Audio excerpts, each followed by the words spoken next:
Le 27 août 2017, l'actualité va vivre une onde de choc. C'est la fin de l'été. La veille, une petite famille heureuse roule en direction de la salle des fêtes de Pont-de-Beauvoisin, en Isère, pour assister à un mariage. Mais vers 3h du matin, cette nuit-là, tout va basculer. Maëlys, une petite fille de 8 ans, disparaît dans la nuit. Pendant 6 mois, la France entière va suivre cette affaire. Pendant 6 mois, un homme va être dans le collimateur des enquêteurs. Il va mentir, manipuler et tenter de faire disparaître les traces de son crime. Cet homme, c'est Nordal Lelandais. J'ai décidé de retourner sur le lieu de l'affaire Maëlys, non pas pour refaire l'enquête, car elle est close, mais pour comprendre le terrain et pour contribuer à parler des victimes qu'il ne faut pas oublier. Comprendre l'affaire Maëlys, c'est récupérer la clé qui ouvre la porte de toutes les autres affaires, celle d'Arthur Noyer et peut-être celle de tant d'autres dont les familles sont toujours en attente de réponse. L'objectif, c'est de continuer à en parler pour peut-être faire jaillir des souvenirs oubliés, des informations enfouies qui permettraient à certaines familles d'avoir enfin des réponses. Je suis Seb, je raconte des histoires et j'explore des lieux d'intérêt. Et aujourd'hui, je vous emmène sur le territoire de chasse de Nordal Lelandais.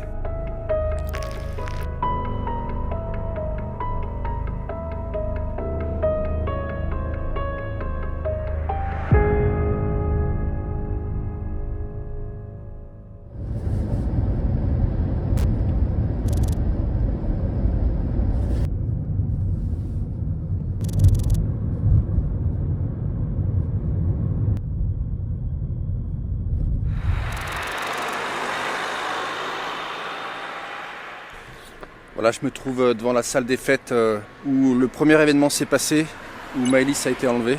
C'est une salle des fêtes tout à fait normale, hein. On est à côté d'un lycée. On a une plaque commémorative pour le souvenir de Maëlys.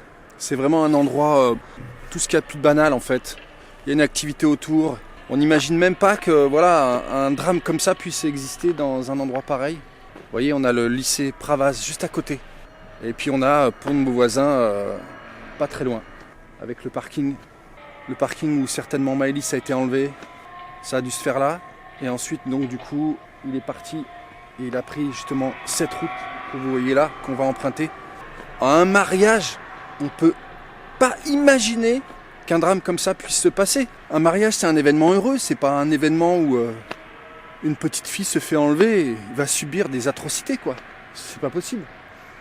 On peut pas imaginer ça, quoi. Et pourtant, ce qui frappe quand on est sur place, c'est la configuration. Regardez, on n'est pas isolé au fond des bois, on est dans une zone urbaine, vivante. Il y a un parking qui donne sur une route passante et la salle est tout près du parking. L'autre était un invité de dernière minute. Il connaissait le marié. Il est venu pour le vin d'honneur et il est revenu pour le dessert. C'est ici, sur ce parking donc, que tout s'est joué en quelques secondes. Maëlys voulait voir les chiens ? Il a profité de cette innocence. Il faut imaginer le bruit de la fête à l'intérieur et le silence absolu ici, dehors. Il l'a fait monter, ou plutôt, il l'a obligé à monter dans sa voiture, une Audi A3 grise, et il a démarré. Il quitte la fête, il est un peu moins de 3h du matin, et il va emprunter cette route.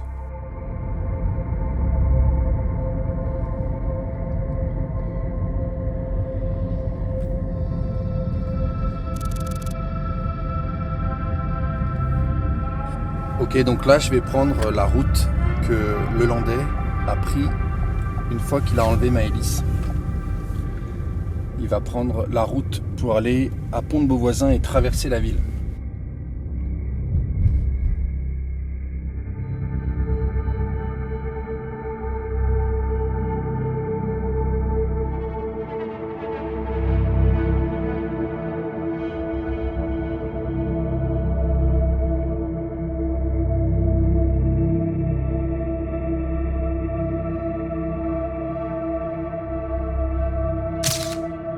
Cette caméra va être un détonateur dans l'affaire.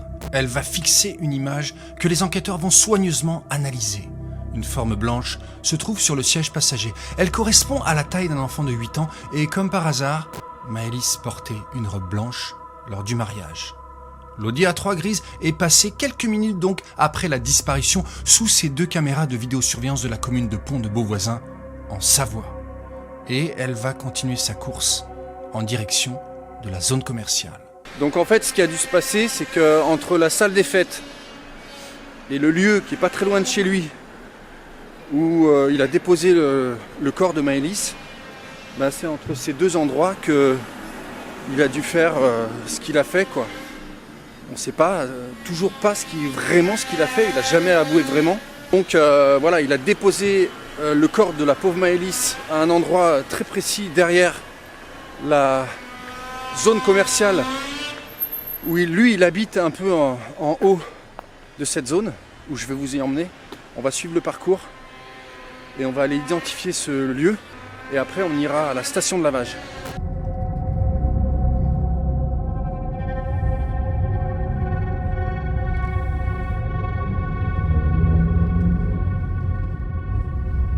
Donc là on est sur la route qui mène au centre commercial.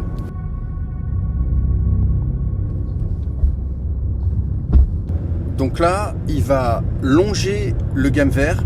On est donc dans cette zone commerciale et le plus fou, je vais vous montrer après, c'est que la gendarmerie, elle est à 100 mètres d'ici, elle est à 150 mètres. Elle est vraiment, il y a un rond-point là en fait, on voit le rond-point et la gendarmerie est tout près. Donc franchement, il prenait des risques quand même. Hein. Et donc là, en fait, il va tourner à droite. Il va passer en fait derrière le Game Vert, en fait derrière les commerces. Et il va prendre cette petite route qui est vraiment peu utilisée, notamment le samedi dans la nuit. Il n'y a personne en fait qui va venir ici. Et il va en profiter justement pour déposer Maëlys provisoirement, le temps d'aller refaire un tour à la soirée, de se montrer et de réfléchir à la stratégie qu'il va adopter. Donc voilà, ça s'est passé à peu près par ici. On a effectivement peut-être un endroit propice pour lui où il a déposé Maëlys provisoirement. Là, on voit très bien qu'il y a des endroits où il peut très bien facilement cacher un corps, voilà, pour quelques heures. Et puis, il reviendra le chercher après. Et en fait, cet endroit, il est pas très loin de chez lui. Il a le temps d'aller faire un saut chez lui, prendre des affaires, se changer. Et ensuite, dans la nuit, il est reparti chercher Maëlys. Et là, direction les montagnes, où on va aller. Vous voyez là, il a pu la déposer là très facilement en attendant. En plus, l'été, fin été, il y a encore beaucoup plus de végétation, donc il peut facilement vraiment cacher un corps. Là, il peut aller derrière, ici, là, par exemple.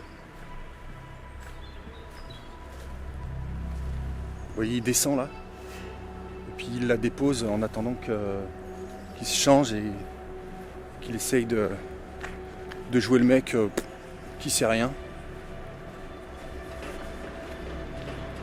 Là aussi. Des passages.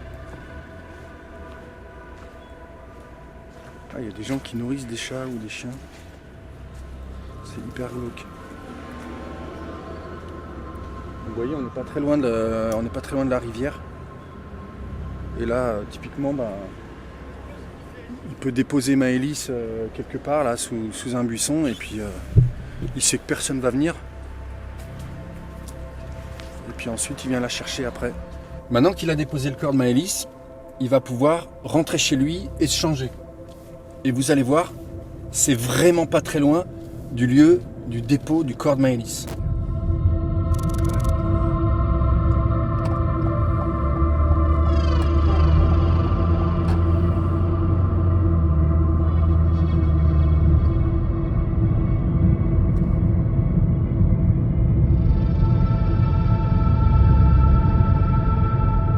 Pour des raisons évidentes, je ne vais pas vous montrer la maison de Lelandais, la maison où il a vécu. Par contre, c'est effectivement ici, là où je me trouve, qui partait pour faire ses méfaits, le plus généralement en direction des montagnes. Là, nous allons prendre la route qui va mener aux gorges de Shay, qui va nous mener à une petite route qui monte dans les montagnes, et on va aller justement sur le lieu où a été déposé le corps de Maëlys, où le corps de Maëlys est resté plusieurs mois, tout l'hiver, et voilà.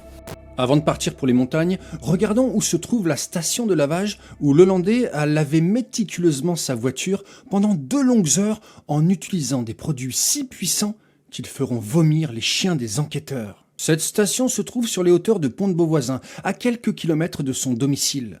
Encore une fois, le prédateur va mentir sur les raisons qui l'ont poussé à laver sa voiture le lendemain de la disparition.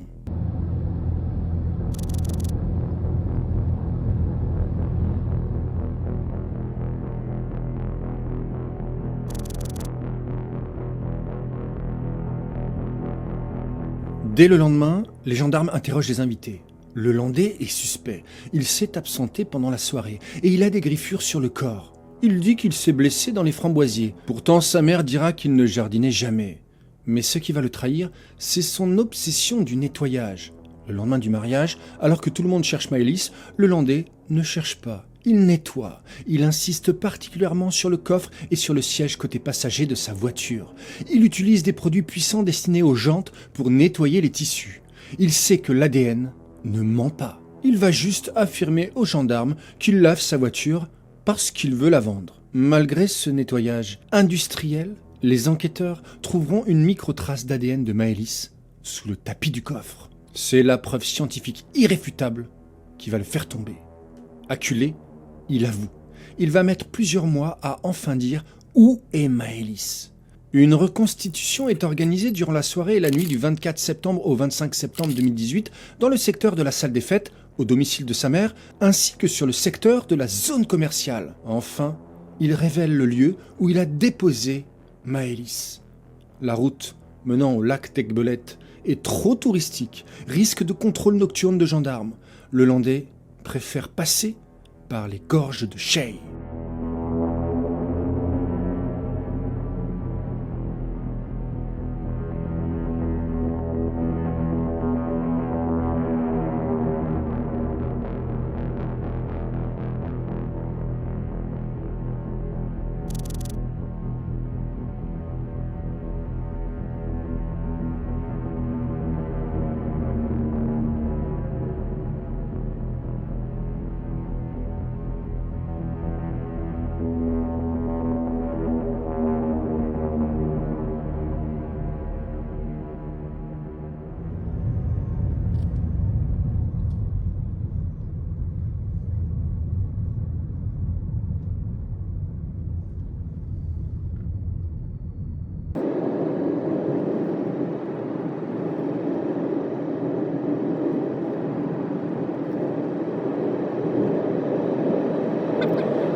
Après les gorges de Cheille, le prédateur va tourner à gauche, vers la commune de Saint-Franc. Il continue de grimper sur des petites routes forestières jusqu'à la localité d'Attigna-on-Saint, au pied du Mont Grêle. Il bifurque à un petit carrefour, au lieu dit le Morotio. Il s'engage sur la route qui sinue jusqu'à arriver au bout d'un chemin forestier très enneigé l'hiver et très isolé pour déposer le corps dans une zone sauvage de ravins et de forêts denses. C'est ici qu'il faut comprendre le profil du tueur. Il n'a pas jeté le corps au bord de la route, dans la panique. Il a choisi un endroit qu'il connaissait. Un endroit difficile d'accès. Dans une nuit noire. Il pleuvait ce soir-là. Il est venu ici. Il a déposé le corps et il est reparti pour construire ses alibis et faire disparaître les traces de son crime. C'est ce sang-froid qui glace le sang. Cette capacité à compartimenter le fêtard au mariage et le monstre prédateur dans la forêt. En ce moment, il y a un papa qui attend des nouvelles de son fils. Il ne sait pas où il est. Il ne sait pas ce qui lui est arrivé. Il n'a pas retrouvé son corps. Il a des doutes parce qu'il y a un faisceau d'indices qui pointe vers un homme qui s'appelle Nordal le Landais et qui était présent le soir de la disparition de son fils, au moment et à l'endroit où il était. Les deux hommes se sont rencontrés, certainement. Alors bien évidemment en France, il y a la présomption d'innocence, mais vous allez quand même pas me faire croire que on va pas pousser l'enquête plus loin, parce qu'on sait qu'un homme qui a déjà des antécédents avec la petite Maëlys et Arthur Noyer, on sait très bien que si cet homme était présent sur place et qu'il y a une disparition, eh ben, faut continuer l'enquête. Malheureusement, aujourd'hui, les gendarmes n'ont rien. Et donc, sans rien, ben on continue pas. Et on a encore un père qui, lui, est dans l'inconnu. Voilà, c'est pour lui que je fais cette vidéo. et aussi pour tous les disparus qui auraient un lien justement avec Nordal-le-Landais. Et c'est aussi pour une raison très simple, c'est que Maëlys, c'est ma fille de cœur. Quand elle a disparu, j'étais scotché devant la télé. 2 jours avant, j'avais mis en ligne une vidéo le 25 août 2017. Elle est encore sur ma chaîne YouTube, cette vidéo, allez la voir. Ça s'appelle Message pour l'éternité. Ceci est un message de papa. Mes filles étaient légèrement plus grandes que Maëlys au moment de sa disparition. Et j'ai ma seconde fille qui lui ressemblait comme 2 gouttes d'eau, avec le même caractère, la même joie de vivre. Et je me suis totalement projeté. Et pour moi, c'était un drame pas possible. J'ai vraiment une pensée pour les parents. Jennifer, la maman. Joachim, le papa. J'ai une pensée aussi pour Colline, sa sœur. Et il y a un truc qui m'a vraiment surpris. Un jour, j'ai fait une série de vidéos justement sur Maëlys et le scandale le Landais quand il était en prison. Il y a eu des millions de vues, il y a eu des milliers de commentaires. Et parmi ces commentaires, il y avait des gens qui ne savaient pas qui était Maëlys. Certainement des petits jeunes, des ados dont les parents n'avaient pas forcément transmis cette histoire et ils ne savaient pas ce qui s'était passé. Et bien c'est aussi pour ça que je le fais. C'est pour pas qu'on oublie les victimes d'un monstre. Parce que c'est pas lui dont on doit surtout parler, même si c'est le tronc commun à toutes les vidéos que je vais vous proposer, mais c'est surtout les victimes. Faut pas les oublier, et celles aussi qui ne sont pas encore identifiées comme telles, comme ces victimes. Et il n'y a aucune raison qu'on ne retrouve pas justement le coupable. Et si le coupable on le connaît, eh ben il faut le sanctionner.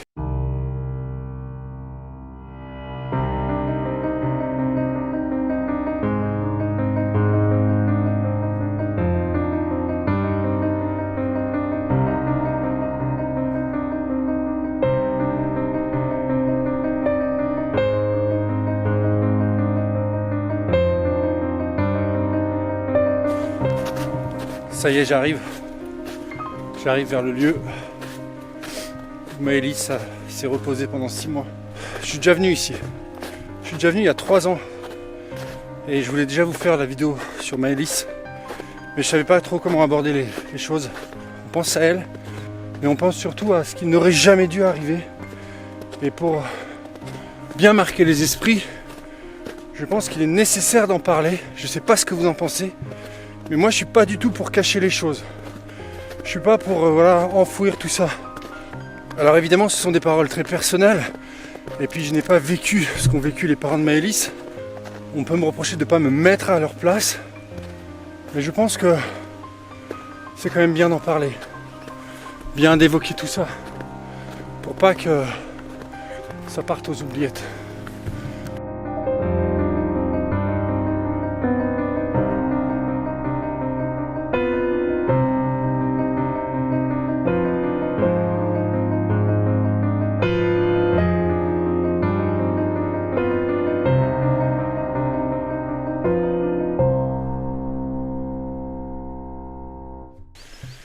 Voilà, c'est à proximité de ce lieu qu'a été retrouvée Maëlys. Quelle tristesse pour cet enfant qui finit sa vie avant d'avoir 10 ans. Maëlys, c'est le symbole du bien contre le mal. Elle a rencontré le mal, qui a eu une victoire sur elle le soir, cette nuit-là. C'est lui qui a gagné. Mais le karma a été fatal pour lui. Après, Maëlys, elle a vaincu.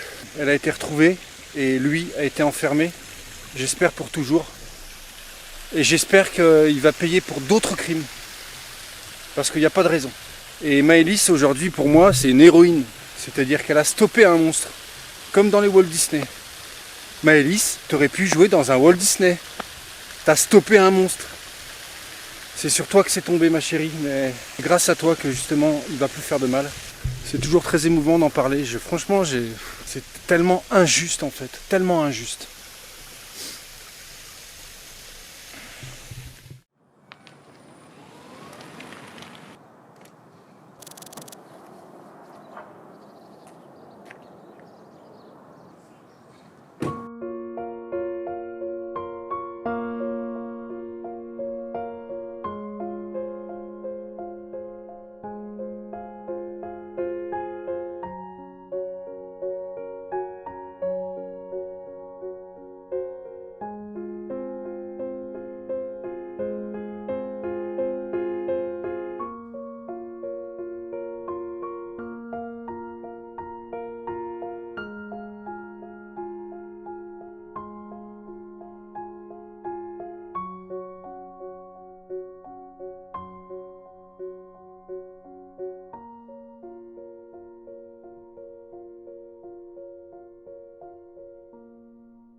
Après l'affaire Maëlys, les enquêteurs ils vont se poser quand même pas mal de questions. Ils vont se demander si notamment le Landais serait pas impliqué dans d'autres affaires.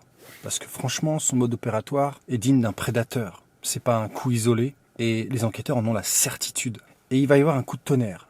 Le 7 septembre 2017, une grosse semaine après la disparition de Maëlys, les restes d'Arthur Noyer vont être retrouvés par un randonneur. Et là, les enquêteurs, en analysant la téléphonie de Le Landais, vont se rendre compte qu'il y a une corrélation entre la disparition d'Arthur et la présence de Le Landais dans les parages lorsqu'il a disparu. Cette information qui va mettre en corrélation l'affaire Maëlys avec l'affaire Arthur Noyer va être un électrochoc pour les enquêteurs qui vont créer la cellule Ariane. L'idée de cette cellule, c'est de remonter dans le temps, voir si d'autres enquêtes seraient en lien avec Le Landais. La cellule est composée d'une dizaine d'enquêteurs du Service central de renseignement criminel, la SCRC. Leur travail consiste à recenser et analyser des centaines de dossiers de disparitions non résolus et de meurtres non élucidés survenus entre 2003 et 2017. Ils vont aussi croiser les données en utilisant des logiciels puissants comme Anacrim pour comparer l'emploi du temps de Le Landais, ses lieux de résidence, ses bases militaires et ses déplacements avec la localisation des disparitions. Ils vont vérifier la téléphonie en procédant à un travail titanesque sur les bornages téléphoniques. 900 dossiers vont être initialement examinés pour isoler une quarantaine de dossiers prioritaires sur lesquels ils se penchent. Malgré de nombreux doutes persistants sur certains cas, la cellule n'a pas réussi à établir de preuves formelles impliquant Le Landais dans d'autres meurtres. La plupart des dossiers ont été refermés ou écartés, faute d'éléments matériels reliant le suspect aux victimes. Dans le prochain épisode, nous partirons sur les traces d'Arthur, voir ce qui lui est arrivé, comprendre le terrain à nouveau pour essayer de comprendre le mode opératoire de Le Landais et peut-être faire la lumière dans les épisodes suivants sur des disparitions qui pourraient être liées à ce prédateur. Et on ira également sur le terrain. En attendant, moi je vous embrasse très fort, je vous salue bien bas comme d'habitude. Abonnez-vous pour rien louper, mettez un petit commentaire, lâchez un like et partagez. Il faut parler de ces affaires, c'est super important. Et en attendant, portez-vous bien.